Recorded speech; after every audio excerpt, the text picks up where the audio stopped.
Alors, bonjour à tous. Bon midi. Mon nom est Marie-Josée Demers. Je vous souhaite la bienvenue à ce webinaire de la série Midi Snack présenté par le RTCBQ. Le RTCBQ, c'est le regroupement des tables de concertation bioalimentaire du Québec, une organisation provinciale qui unit les forces de ses 17 membres à travers le Québec pour le développement d'un secteur bioalimentaire prospère et durable. Cette série de webinaires Midi Snack vise à outiller les acteurs du monde entrepreneurial bioalimentaire dans leur accès au marché institutionnel québécois. Alors, de petits rappels techniques avant de débuter. D'abord, notez que les webinaires de la série Midi Snack sont enregistrés pour en faire bénéficier un maximum de personnes et sont disponibles sur notre site internet rtcbq.com dans la section webinaire de l'onglet commercialisation pour une écoute en rediffusion. Pour vos questions, nous vous demandons d'utiliser la section Q et R. Les questions seront répondues à la fin de la présentation. Sans plus tarder, permettez-moi de vous présenter notre invité qui aborde le sujet aujourd'hui, le cycle de l'approvisionnement institutionnel, les grandes étapes et acteurs clés. Nous avons le plaisir d'accueillir Rosalie Drom, qui est agente à l'accès au marché du regroupement des tables de concertation bioalimentaire du Québec. Alors, Rosalie, à toi la parole. Merci Marie-Josée. Je vais commencer la présentation, m'assurer que tout le monde voit bien mon écran. Donc, le cycle de l'approvisionnement institutionnel, les grandes étapes et acteurs clés. Donc, bonjour à tous et à toutes. Merci d'être avec nous aujourd'hui.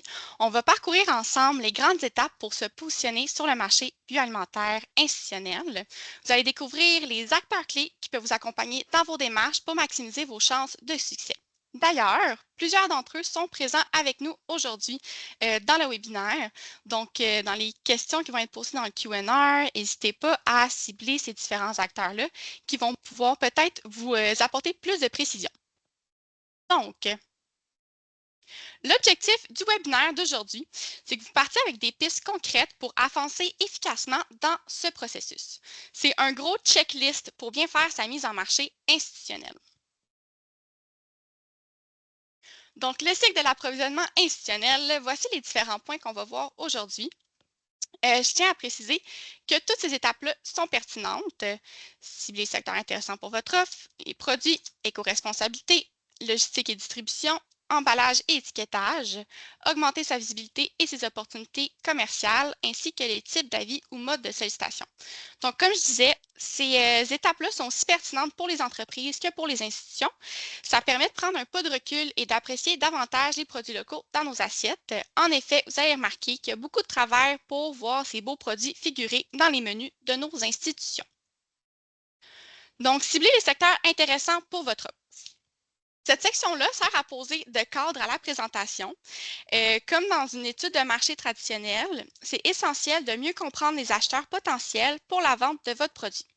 Toutes les spécificités sont abordées en temps voulu lors de la présentation, donc inquiétez-vous pas. Puis, c'est pour ça qu'on l'a appelé l'étape 0, vu que c'est le cadre de celle-ci. Les plus importants à saisir lorsqu'on vise une commercialisation auprès du marché institutionnel, c'est bien qu'il y a plusieurs réseaux différents. Chaque segment de ce grand marché fonctionne différemment et toute forme d'entreprise bioalimentaire peut y trouver sa place si l'intérêt y est. On va commencer avec les établissements de santé et de services sociaux. Les établissements de santé et de services sociaux présentent un marché avec des besoins spécifiques et des exigences élevées, notamment en termes de qualité, de sécurité et d'adaptation des produits. Pour réussir, c'est essentiel de comprendre et de s'adapter aux attentes de ces institutions. En proposant des solutions qui répondent précisément à leurs besoins, il ne faut pas oublier que il faut pas oublier que l'alimentation dans les centres de santé et de services sociaux fait partie des soins qu'on donne aux patients. L'adaptation des produits et des services est cruciale. Les établissements de santé commencent de plus en plus à privilégier l'achat local. C'est donc important de connaître les processus d'approvisionnement, y compris les appels d'offres publics et les relations avec les distributeurs alimentaires. Le rapport qualité-prix doit être optimal en tenant compte des exigences nutritionnelles, des allergènes et des restrictions spécifiques à chaque institution. Les défis sont nombreux pour rentrer dans les établissements de santé et de services sociaux. Cependant, les opportunités sont tout aussi significatives. Bien qu'il soit difficile d'intégrer ce marché, c'est une offre qui offre une stabilité à long terme et des gros volumes d'achats pour les entreprises qui parviennent à répondre aux besoins des établissements de manière efficace et durable.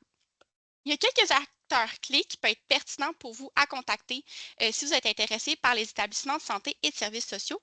Il y a l'ITHQ qui offre un service aux institutions pour les aider à atteindre leur cible d'achat d'aliments locaux. Il y a également Aliments du Québec au menu qui offre une belle visibilité et une belle paroisse pour les produits locaux.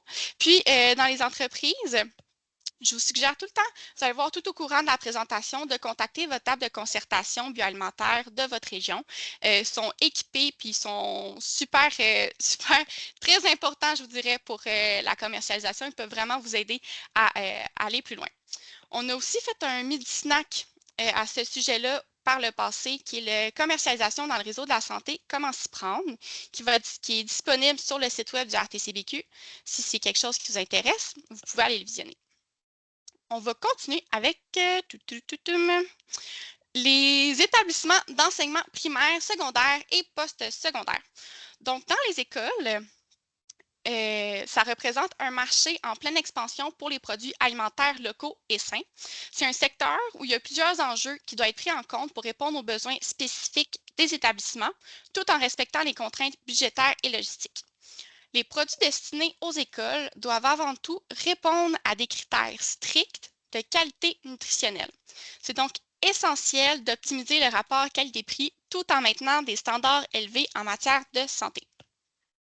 Il y a des programmes qui ont visé à intégrer davantage de produits locaux dans les menus scolaires.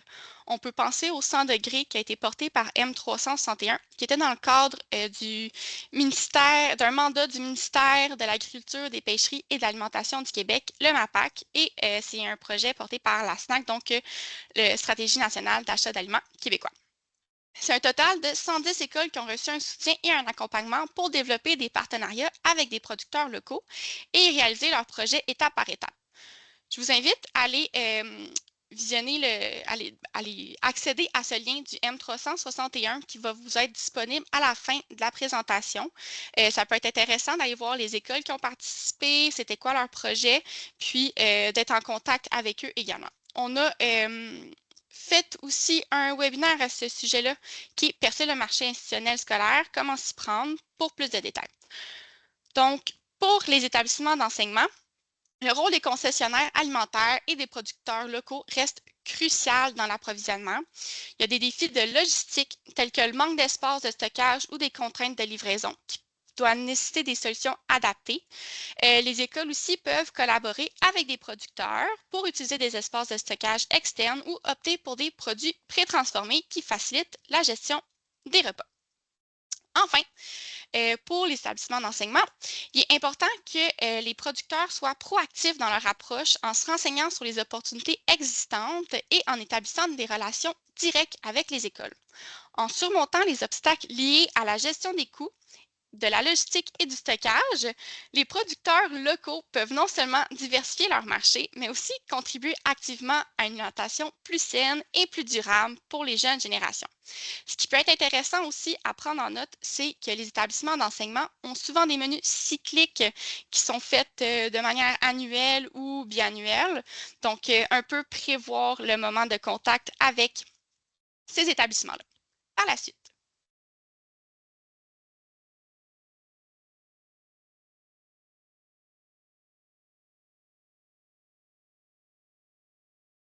Mon microphone est fermé, Rosalie, il faudrait le réactiver. Excusez-moi, j'ai dû accrocher le petit bouton de mon casque. Si je peux demander où est-ce que je vous ai perdu? On nous a perdu au début de cette diapo-là. OK, super, parfait. Je vais recommencer. Merci, Marie-Josée. Donc, les centres de la petite enfance, les CPE, ça représente un secteur dynamique avec des besoins alimentaires spécifiques. Donc, chaque établissement prépare un repas et 2 collations par jour.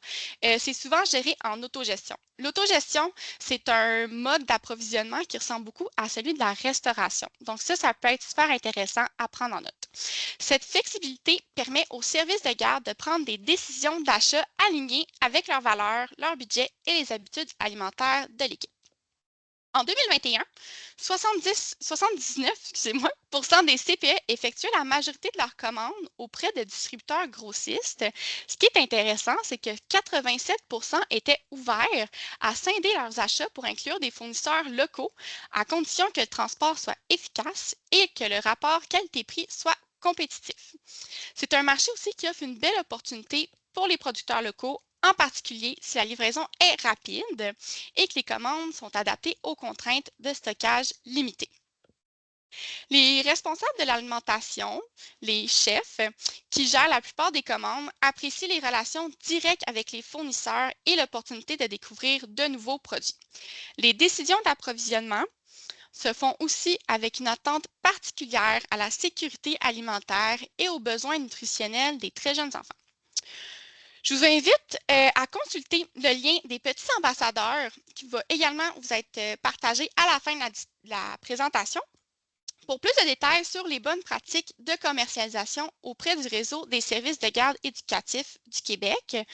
Vous pouvez contacter votre personne ressource également, petits ambassadeurs de votre région. Ça peut vous aider à cibler les CPE qui ont déjà des cibles d'approvisionnement local.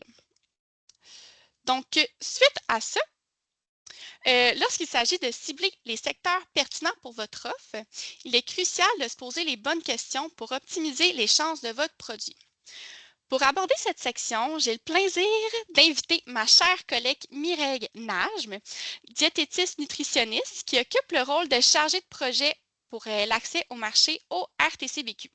Donc, faute de plus de 15 ans d'expérience en tant que chef de service de nutrition clinique à l'hôpital Sacré-Cœur de Montréal, je trouvais que c'était la personne idéale pour vous parler de l'importance de la qualité des produits. Je te laisse la parole, Mireille. Merci, Rosalie. Alors, pour poursuivre au niveau du produit, la prochaine acétate, on aurait, dans le cadre de l'approvisionnement institutionnel, le choix des produits est un élément clé qui doit répondre à une variété de besoins spécifiques des établissements. La flexibilité des ingrédients est essentielle, surtout pour répondre aux restrictions alimentaires des consommateurs, qu'il s'agisse d'allergènes comme le gluten, les noix, le soya, les crustacés et les mollusques, ou bien s'il s'agit de particularités alimentaires, comme par exemple les régimes véganes, ou pour des particularités culturelles comme les régimes, les menus cachers ou les menus halal. Ces critères doivent être pris en compte pour garantir une offre diversifiée et inclusive.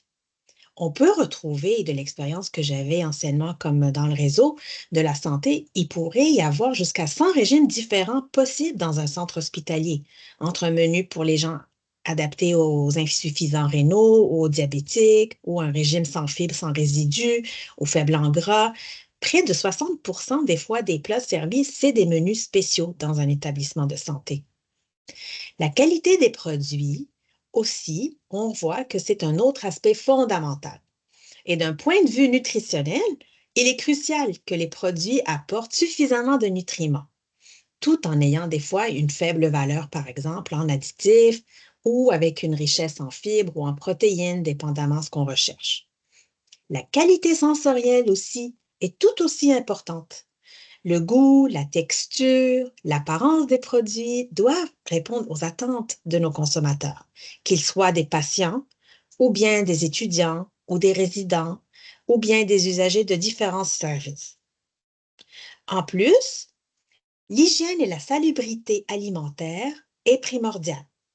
Les produits doivent respecter des normes sanitaires et offrir une traçabilité complète tout au long de la chaîne. Le centre expertise, par exemple, de Umami, voilà un acteur clé que vous pouvez contacter qui pourrait vous accompagner dans l'adaptation de votre produit aux contraintes et aux restrictions alimentaires. Et en plus, vous pourriez comme ça assurer la compétitivité, la flexibilité de votre offre. Alors, pensez à eux. Un autre élément important au niveau du produit et quand on travaille là-dessus, c'est le coût. Bien sûr, le coût des produits, ça constitue un défi majeur dans l'approvisionnement institutionnel. Ils doivent être aussi abordables que possible pour rester compétitifs, tout en garantissant une qualité constante, mais aussi un approvisionnement fiable. Il est des fois crucial de prendre en compte le coût de revient, souvent qui est alourdi par l'implication de plusieurs acteurs et par les délais de paiement prolongés. Les institutions doivent s'assurer que leur modèle économique peut absorber ces coûts tout en respectant les contraintes budgétaires. On pourrait vous accompagner avec des formations aussi là-dessus. Il y a même un webinaire qui a été donné là-dessus sur les coûts. Les formats des produits doivent aussi être adaptés aux besoins des différents types d'établissements. Les portions individuelles, c'est idéal pour les plateaux de service et les collations. Ça offre un gain de temps et de praticité. Mais des produits en vrac, avec ou sans accessoires, peuvent être peut-être, eux, plus adaptés pour des cafétérias ou pour des cuisines collectives. Donc, cela permet de répondre à une grande variété de situations tout en optimisant les processus de préparation. Et d'ailleurs, vous avez la fiche pratique du Centre du Québec, Goûtez-y, qui a créé une fiche pratique sur les formats et les emballages standards des fruits et légumes. Et cet outil est idéal pour les producteurs qui souhaitent mieux comprendre justement les formats actuellement disponibles sur le marché de la distribution alimentaire. On a également les recettes et les innovations. Vous voyez, l'accessibilité, l'adaptabilité des produits sont des éléments clés. Les produits ils doivent être faciles à préparer, à standardiser pour assurer une gestion efficace des approvisionnements. Alors, il faut proposer une offre innovante, unique sur le marché. Et ça peut constituer ainsi un avantage concurrentiel qui permet de se démarquer et de mieux répondre aux besoins évolutifs des établissements. Donc, on voit bien qu'en résumé, un produit qui est bien choisi dans le cadre de l'approvisionnement institutionnel, il doit allier flexibilité, qualité, coût, sécurité et adaptabilité. Merci Mireille. Et donc, pour la suite, l'éco-responsabilité. Une des valeurs qui démarquerait votre produit, c'est sa durabilité et son éco-responsabilité. L'éco-responsabilité des entreprises, c'est la cote actuellement, je vous apprends à rien. Autant chez les consommateurs que chez les acheteurs HRI, on se retourne de plus en plus vers des entreprises qui démontrent à y être sensibles. Donc, les institutions publiques doivent inclure de plus en plus des critères environnementaux, sociaux et économiques dans leurs appels d'offres. Donc, les soumissionnaires, à leur tour, doivent être capables de rendre compte de leur durabilité. Suite à ça, la gestion de vie des déchets et des surplus. Pour mieux gérer les déchets, excusez-moi, et les surplus, plusieurs actions sont possibles. Encourager le compostage des déchets organiques qui valorisent les restes alimentaires et réduit les volumes de décharge, redistribuer les surplus alimentaires aux organismes locaux qui peut limiter le gaspillage tout en soutenant des initiatives sociales, former le personnel et sensibiliser des clients au tri, à la réduction du gaspillage et à l'optimisation des ressources, ça peut être également essentiel. Donc, présentement, on voit de plus en plus d'entreprises qui adoptent également des emballages durables qui limitent les plastiques à usage unique. Donc, ça aussi, c'est une démarche qui est plus écologique. Enfin, suivre les quantités de déchets et surplus permettent d'identifier des pistes d'amélioration. Donc, dans le cadre de l'éco-responsabilité, on a eu un webinaire par le passé sur les pratiques d'affaires éco-responsables, passer à l'action avec l'activateur. Donc, l'activateur, c'est un outil qui est à la portée de tout le monde qui vous permet de définir et mettre en action un plan de bonnes pratiques durables, personnalisé selon vos ambitions et besoins. Le fonctionnement de l'outil, qui est un outil virtuel, ça vous permet de choisir le secteur d'activité et les caractéristiques de l'entreprise, de recevoir des propositions d'action adaptées et de suivre et d'ajuster les plans d'action en conséquent. Donc, c'est vraiment un clé en main qui est super intéressant. Je vous suggère d'aller le jouer un peu dedans et d'aller écouter le Midi Snack également. Il y a aussi une aide financière en ce moment qui s'appelle Éco-emballage plus. Je vais vous laisser aller le vérifier. C'est pertinent pour vous, mais c'est une super belle aide financière qui est disponible en ce moment. On a également fait un autre mini-snack des pratiques de développement durable, un levier d'accès au marché institutionnel, si vous voulez plus d'informations sur l'éco-responsabilité.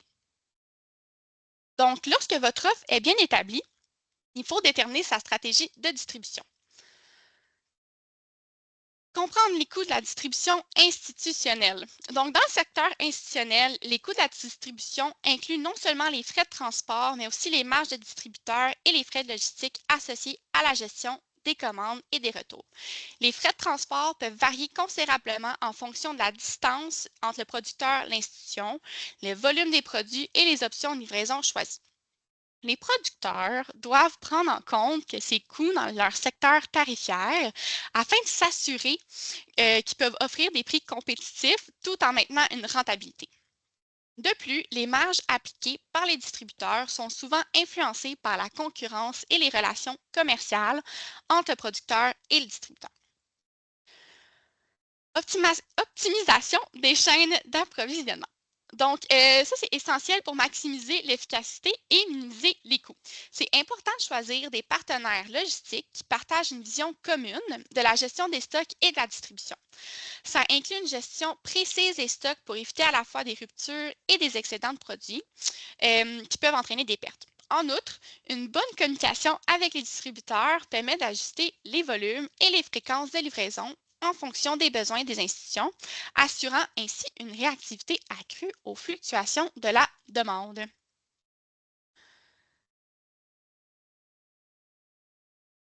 Donc, adaptation à la demande et au volume.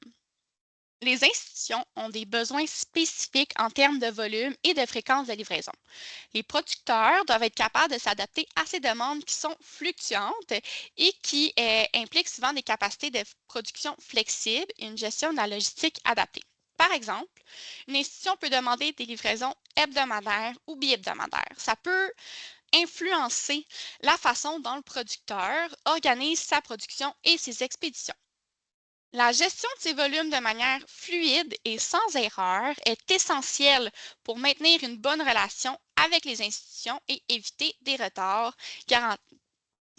et la garantie de la disponibilité des produits. Donc, choix de partenaires et négociation de prix.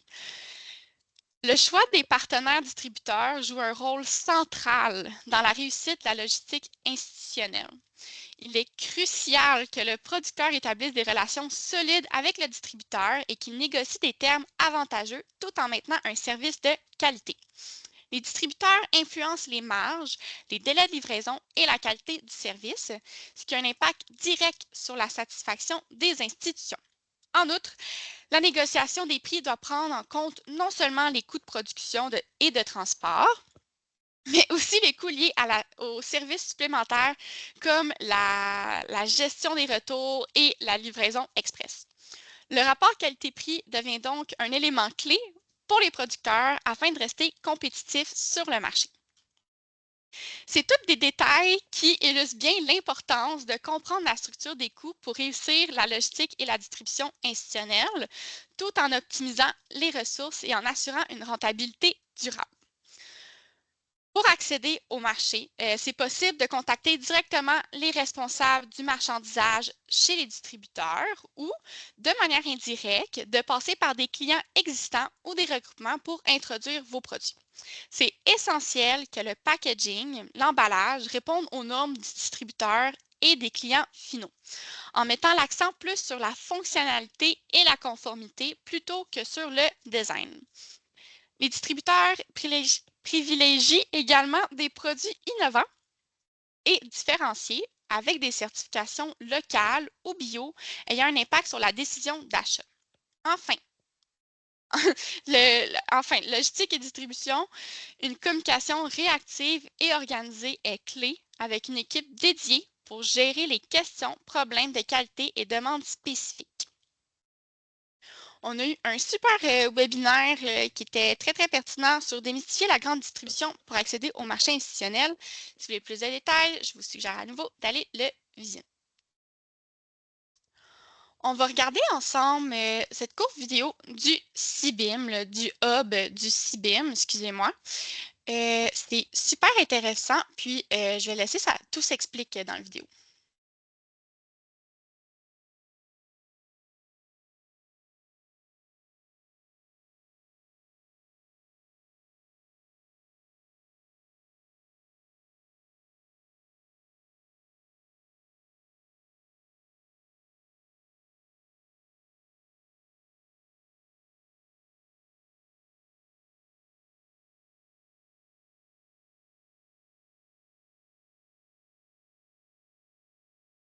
Devrait-on avoir un son à cette vidéo, Rosalie? Oui, on devrait avoir un son, vous l'avez pas? Non, on n'a pas de son en ce moment. Et OK. Je vais l'essayer ici. Présenter. Si je vous le présente ainsi, est-ce que vous avez le son? Non plus. Non plus? Non. OK. Donc, dommage.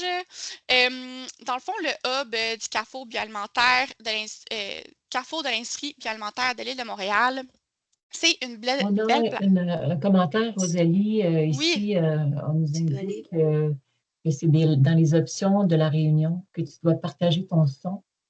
Alors, si cette option de la réunion, je vais partager mon son. Paramètres audio. Il là là. Je suis désolée pour merci de l'inconvénient. votre patience. Ouais. On l'entend toujours pas? Non. Il là là.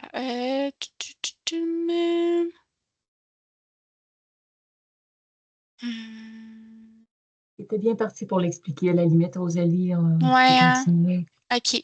Ben le lien pour aller visionner la vidéo va vous être disponible. Le hub du CIBIM, c'est super intéressant pour vous qui souhaitent percer le marché institutionnel HRI. C'est vraiment un service clé en main et il vous accompagne pour votre mise en marché vers ces différents marchés-là, donc HRI et de détail. Si vous voulez plus de détails, je vous suggère fortement de contacter l'équipe du CIBIM qui est très proactive. Puis ça va faire un grand plaisir de vous donner plus de détails à ce sujet-là. Malheureusement, donc on n'écoutera pas.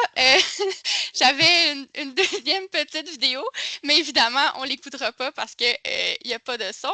Mais si vous voulez en apprendre davantage sur la chaîne d'approvisionnement au Québec, Aliments du Québec ont fait une courte vidéo de 3 minutes qui explique super bien par où passer. Et comment ça fonctionne, c'est qui est, puis l'approvisionnement local et tout là. Super, je vais revenir ici. Donc, la dernière partie de cet onglet-là, logistique et distribution, je voudrais vous parler de la cartographie des distributeurs régionaux. Donc, au RTCBQ, on entame, grâce à la force de nos membres et de nos membres partenaires, un travail de cartographie des distributeurs régionaux en vue de soutenir les producteurs et les transformateurs alimentaires québécois. Ça va être un outil ça va être un outil qui va être facilitateur pour la mise en marché, qui va permettre une meilleure visibilité et une accessibilité des produits locaux dans les différents marchés. Donc, ça va voir, on est en période de collecte de données, puis ça va voir le jour prochainement. Suite à ça, les exigences en matière de distribution influencent directement les choix d'emballage et l'étiquetage de vos produits. Pour aborder le marché institutionnel avec succès, l'emballage et l'étiquetage des produits doivent être conçus de manière stratégique. Un emballage simple, pratique et écologique. Les emballages doivent répondre aux exigences logistiques des distributeurs et des restaurateurs. Ça doit être pratique, sans éléments superflus et facilement manipulable pour faciliter le stockage, le transport et la gestion des volumes. Le choix du format, c'est également crucial. Comme Mireille l'a mentionné plus tôt dans la présentation, il faut que ce soit des tailles adaptées qui permettent de réduire les coûts de logistique et de s'aligner avec les besoins.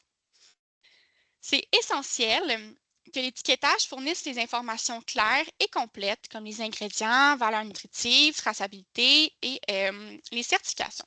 Les certifications, c'est des éléments de plus en plus demandés, en particulier comme dans le secteur de la santé et de la restauration. Ça informe facilement, c'est visible pour aider les clients à faire des choix éclairés. C'est une qualité d'étiquetage numérique, c'est également important parce que les distributeurs s'appuient de plus en plus sur la plateforme en ligne où des photos de qualité, des fiches nutritionnelles et même des vidéos peuvent contribuer à la visibilité du produit. Adaptation à la demande et différenciation. Une flexibilité dans les formats permet de mieux répondre aux attentes du marché institutionnel.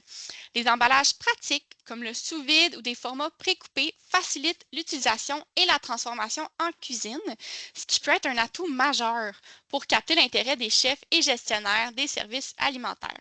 Vous leur évitez des manipulations, dans le fond. Enfin, un design innovant et écologique, en plus de la fonctionnalité, peut aussi devenir un levier de différenciation.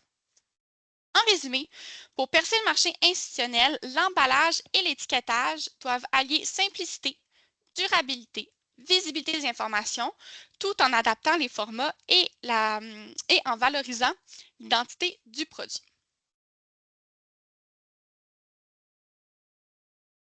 Donc, suite à ça, quand vous avez réussi, pour réussir le marché institutionnel, il ne suffit pas de soigner le produit, il faut aussi maximiser sa visibilité via les répertoires pour les mettre en avant auprès des acheteurs. Donc, les premiers répertoires que je vais vous présenter, c'est le répertoire des produits régionaux, excusez-moi, de chaque table de concertation ou son identifiant régionaux. Donc, chaque TCVQ met à disposition un répertoire des produits régionaux sous leur identifiant régional. C'est une magnifique initiative qui offre une vitrine pour le secteur HRI et du détail, également pour des particuliers. Ainsi, un accompagnement personnalisé peut vous favoriser dans la mise en relation sur votre commercialisation. En participant à des événements régionaux rassemblant des acheteurs institutionnels et en bénéficiant d'opportunités de maillage, comme les rencontres d'affaires bioalimentaires provinciales, les entreprises locales peuvent maximiser leur réseau commercial grâce à l'expertise des tables de concertation dans chaque région. Pour les institutions, les répertoires de produits régionaux offrent un accès direct à une large gamme de produits locaux. C'est un répertoire qui facilite l'identification de fournisseurs locaux fiables grâce à la visibilité accrue des produits et à la mise en relation avec les producteurs de proximité. Les institutions peuvent diversifier leur offre alimentaire tout en s'insérant davantage dans leur communauté. Pour plus de détails, pour accéder à ces répertoires-là, sur le site web du regroupement, on a le répertoire des répertoires, donc le répertoire de chaque région. Suite à ça, on a également le calendrier des événements qui pourraient vous intéresser à participer pour des maillages, pour rencontrer ces différents acteurs et acheteurs dans votre région. On va également avoir un midi-snack le 10 décembre prochain. Donc, notre prochain midi-snack qui est dans un peu moins d'un mois sur les services et portes d'entrée des tables de concertation pour le marché institutionnel. On va parler de l'expertise qui a été développée dans la table de concertation du Saguenay-Lac-Saint-Jean. Il va y avoir un exemple d'un accompagnement de la conseillère en commercialisation et un témoignage d'une entreprise qui reçoit cet accompagnement-là. Deuxième répertoire.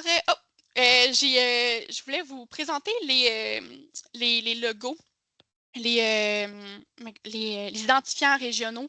Des fois, il suffit juste de se rappeler, puis vous allez les voir, ils sont positionnés partout dans votre région. Suite à ça, le répertoire Aliments du Québec. En adhérant au répertoire Aliments du Québec, vous profitez de la notoriété d'une marque reconnue et d'une visibilité accrue grâce à de vastes campagnes publicitaires. En affichant vos produits dans ce répertoire en ligne, vous bénéficiez d'une gage de crédibilité qui attire les consommateurs cherchant des produits québécois. Aliments du Québec vous offre une plateforme pour développer vos opportunités d'affaires et augmenter la visibilité de vos produits. Il ne faudrait pas oublier non plus Aliments du Québec au menu, comme j'ai mentionné précédemment, qui est un programme de reconnaissance qui s'adresse aux restaurants et aux institutions qui valorisent les produits du Québec dans leur menu. Et le dernier répertoire que j'aimerais vous présenter, c'est le répertoire des aliments québécois. Donc, ce répertoire-là, il est essentiel pour découvrir les produits bioalimentaires locaux. Ça s'adresse aussi bien aux professionnels du secteur qu'aux consommateurs en fournissant des informations complètes sur excusez-moi, sur les produits et les entreprises qui les fabriquent. C'est un répertoire qui est élaboré par le MAPAC, donc le ministère de l'Agriculture, des Pêcheries et de l'Alimentation du Québec. Ça regroupe des données qui proviennent de diverses sources fiables.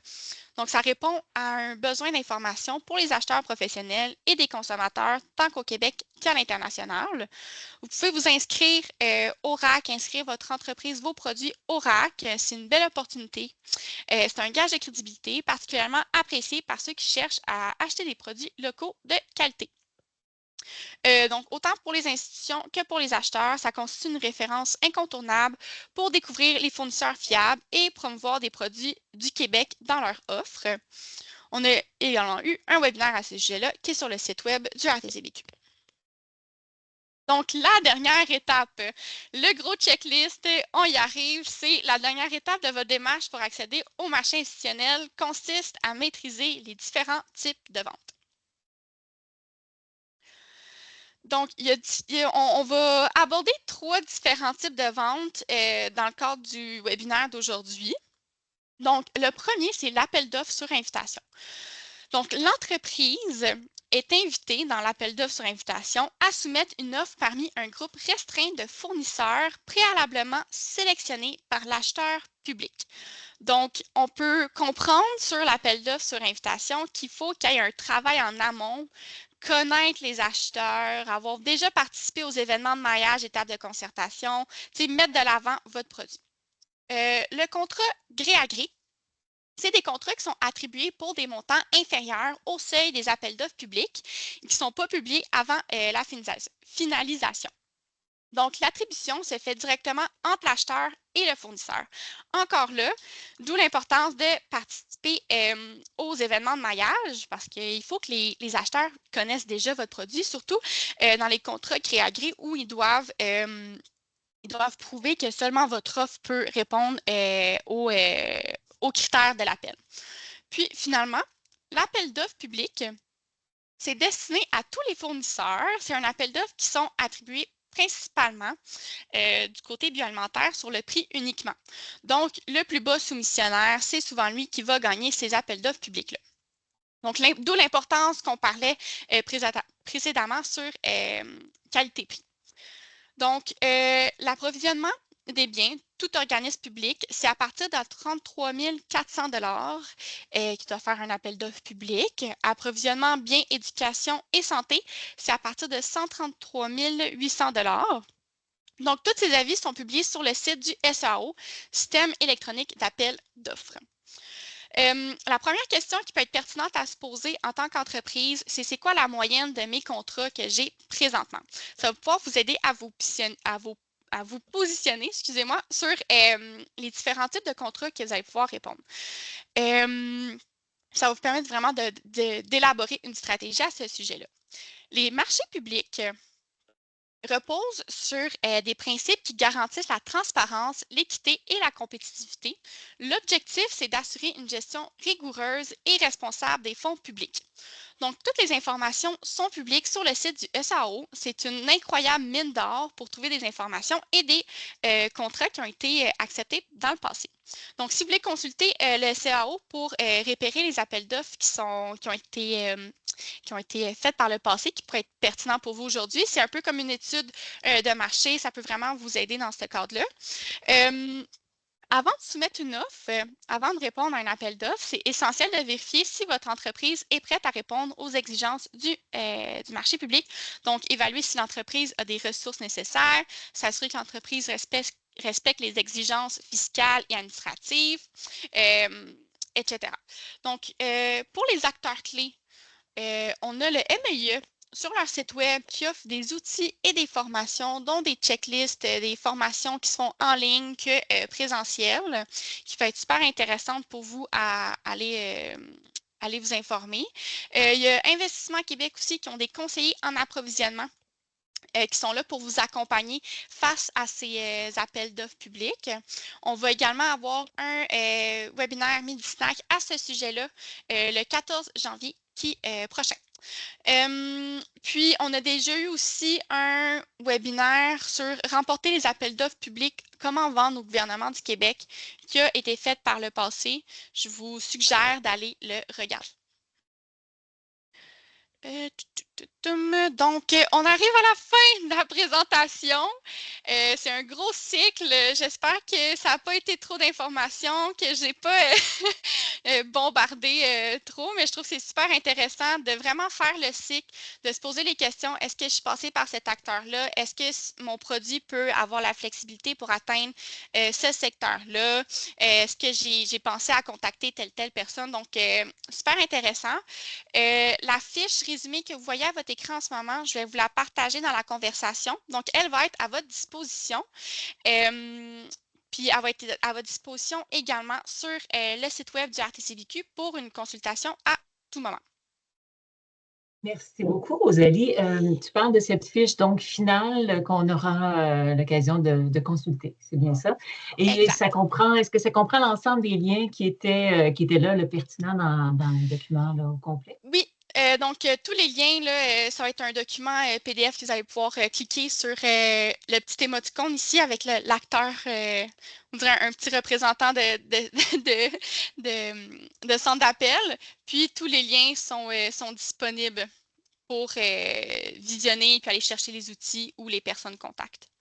Et dans le cas des midi-snacks qui ont été mentionnés tout au long de la présentation, ben, vous l'avez vu, c'est pertinent d'aller faire un tour dans la section consacrée là, sur le site web du RTCVQ pour voir tout ce qui a été couvert par le passé. Vraiment plusieurs sujets très pertinents là, qui ont été abordés par l'équipe et par des invités sur les sujets, en fait, qui venaient nous partager leur expertise. Alors, on est rendu à notre période de questions. Je ne sais pas s'il y a des gens qui avaient des questions pour Rosalie ou pour Mireille en lien avec les sujets. Il y a aussi des partenaires qui sont présents dans la salle virtuelle, donc prêts à répondre donc, aux besoins. C'était beaucoup de contenu vraiment intéressant. Rosalie, j'ai l'impression que oui, on a peut-être eu l'impression par moment que c'était beaucoup, mais c'est après coup qu'on prend le temps de revoir les différents points là, pour Oui, puis des fois, s'assurer c'est qu'on juste coche. exactement de se reculer, de voir la forêt, de voir toutes les étapes à laquelle on doit passer au travers. Ça l'aide un peu de se positionner puis de vraiment faire une ligne du temps là, sur les différentes étapes. Alors, Oui. vraiment intéressant. Oui, j'entends une voix. Est-ce que quelqu'un avait quelque chose à ajouter? Non, ça va. Alors, je pense que ça va compléter parce qu'on n'a pas de questions sur le sujet. Je prends quelques secondes pour vous remercier de votre présence à ce webinaire. Comme mentionné plus tôt, l'enregistrement sera disponible dès aujourd'hui sur le site du RTCVQ, donc rtcvq.com. Bonne habitude de venir faire un tour régulièrement pour voir le contenu qui s'ajoute et afin de nous aider à demeurer pertinent avec le contenu proposé dans cette série-là. Nous vous remercions à l'avance de compléter le formulaire d'évaluation qui sera acheminé. Ne manquez pas notre prochain Midi Snack. La date à inscrire au calendrier, c'est le 10 décembre prochain. Midi Snack qui va porter sur les services et portes d'entrée des TCVQ face au marché institutionnel. Alors, je vous souhaite une très belle journée. Merci d'avoir été parmi nous aujourd'hui. Merci à vous. Bonne journée tout le monde. À bientôt. À bientôt. Bonne journée.